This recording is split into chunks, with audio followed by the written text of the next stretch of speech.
नियुक्ति को लेकर 50 सवाल उठाते हैं। अभी भी सीजीएल की परीक्षा होकर पड़ी हुई है,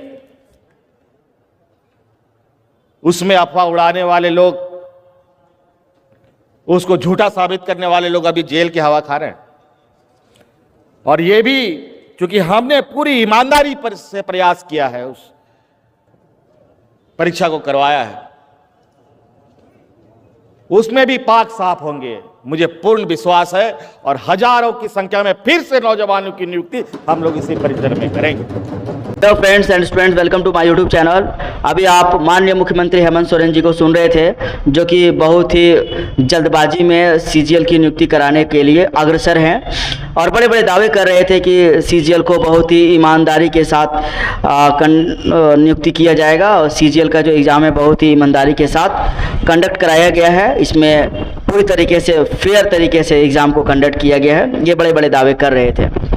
सच्चाई क्या है ये आप सभी के सामने मालूम है। जिनका रिजल्ट हुआ है उनको छोड़ दे तो बाकी सारे लोगों को मालूम है कि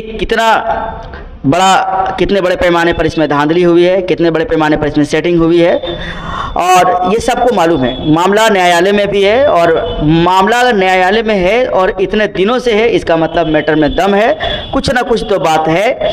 और बहुत सारे सबूत और गवाह भी पेश किए गए हैं कोर्ट में, इसीलिए 1 साल से ज़्यादा का समय निकल गया है, लेकिन अभी भी कोर्ट ने अपना फैसला रिजर्व रखा हुआ सुनाया नहीं है।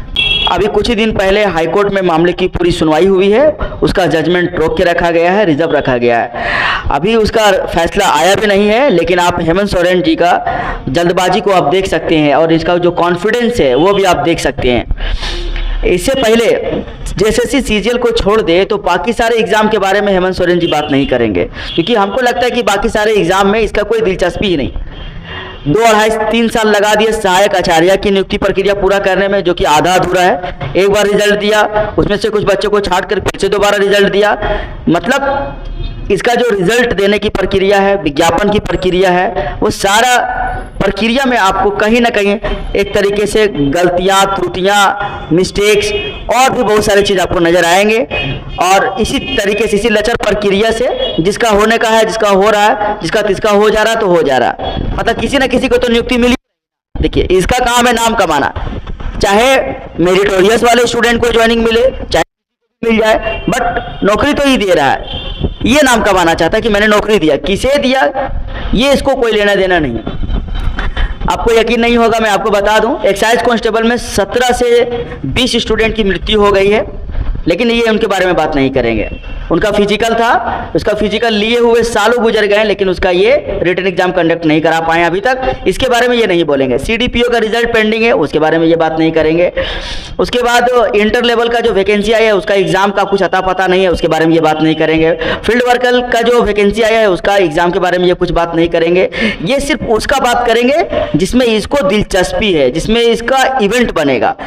सीजीएल में क्या कि जैसे तैसे एग्ज़ाम लिया गया, पूरी गड़बड़ी से साथ, धांधली सेटिंग गेटिंग के साथ पेपर लीकिंग हुआ, पेपर लीक का क्लेम आया उस पर। ये दागदार एग्ज़ाम था, एग्ज़ाम का प्रक्रिया दागदार था। मेरा भी क्वेश्चन पेपर का जो सील था वो खुला हुआ था, वैसे ही कंडीशन में मैंने एग्ज़ाम को बाइकआउट किया। कोई सुनने वाला वहाँ नहीं था, जेएसएससी का कोई अधिकारी वहाँ नहीं था। मामला धनबाद का है, सेंट एंथोनी हाई स्कूल का, उसके बारे में मैंने बहुत बार चर्चा किया है। उसके बाद बाकी सारे जो एग्ज़ाम हुए उसका रिजल्ट और आंसर की का कोई मतलब नहीं रहा, लेकिन इसका जो सीजीएल का जो एग्ज़ाम हुआ, जो कि एक दागदार प्रक्रिया से गुजर रहा है, उसका इन्होंने आंसर की तुरंत जारी किया, उसका इन्होंने रिजल्ट तुरंत जारी किया, उसका इन्होंने डॉक्यूमेंट वेरिफिकेशन भी करा लिया। बताइए, इतनी हड़बड़ी और इतनी जल्दबाजी, ये साफ साफ बता रहा है कि ये गड़बड़ी करने वाली है। हड़बड़ी में अगर आप कोई काम कीजिएगा तो जाहिर सा बात है गड़बड़ी होगा। और ये हेमंत सोरेन जी जो है और इसकी जो पूरी टीम है वो सीजीएल को जल्दी से जल्दी निपटाने की कोशिश कर रही है, इसीलिए महीने भर में भी आंसर की, महीने भर में रिजल्ट और महीने भर में डॉक्यूमेंट वेरिफिकेशन करा लिए। बाकी आपको मालूम है, लेकिन सच्चाई क्या है ये तो तब पता चलेगा जब जो माननीय हाई कोर्ट है उसका जो फैसला है वो आएगा, तभी सभी को हकीकत पता चलेगा कि इसमें सच्चाई क्या है। हो सकता है मैटर अगर कन्विंस ना हो कोई पक्ष तो हो सकता है सुप्रीम कोर्ट भी जाना पड़े। तो अभी पूरा मामला जो है वो न्यायिक प्रक्रिया से गुजर रहा है। पहले का जो प्रक्रिया था वो त्रुटिपूर्ण परीक्षा का प्रक्रिया था, उससे गुजरा। हेमंत सोरेन के कार्यकाल में या इससे पहले जो रघुवर दास की कार्यकाल थी उसमें भी जेएसएससी और अभी भी जेएसएससी, उसमें भी जेपीएससी, अभी भी जेपीएससी, संस्था वही है, चेहरे बदल गए हैं, मुख्यमंत्री बदल गए हैं, संस्था अभी भी वही है, दागदार। वही दागदार संस्था आज भी एग्जाम कंडक्ट करा रही, वही दागदार संस्था आज भी नियुक्ति दे रही है। तो इस पर हेमंत सोरेन बड़ा जल्दबाजी है, बड़ा कॉन्फिडेंस में है, देखिए आगे क्या होता है। लेकिन एक बात तो मानना पड़ेगा, सीजीएल को लेकर के मैटर ऑफ इंटरेस्ट है। सीजीएल के मामले में सरकार और उसकी पूरी टीम इंटरेस्टेड है, बाकी सारे एग्जामों में इंटरेस्टेड नहीं है।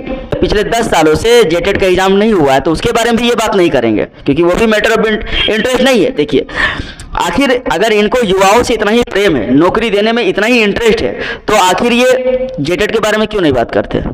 आखिर ये इंटर लेवल का जो वैकेंसी आया है उसके बारे में क्यों नहीं बात करते? फील्ड वर्कर के बारे में क्यों नहीं बात करते हैं? जिसका रिजल्ट पेंडिंग है चाइल्ड डेवलपमेंट का, सीडीपीओ का, उसके बारे में बात नहीं करते हैं। आखिर क्या वजह है? बाकी सारे वैकेंसी के बारे में क्यों नहीं बात करते आप? और आप सीजीएल के बारे में बड़े लंबे लंबे दावे करते हैं, डींगे हाँक रहे हैं। आपको बेनिफिट ऑफ इंटरेस्ट है, इसीलिए आप ऐसा कर रहे हैं। जिसमें बेनिफिट ऑफ इंटरेस्ट नहीं हो उसके बारे में आप बात नहीं करना चाह रहे। और ये क्या बात है? ये पब्लिक लोग देख रही है, ये सारे छात्र देख रहे हैं। हालांकि हमारी संख्या कम है, हमें मालूम है, हम छात्र हैं, बेरोजगार युवाओं की संख्या बहुत ही कम है।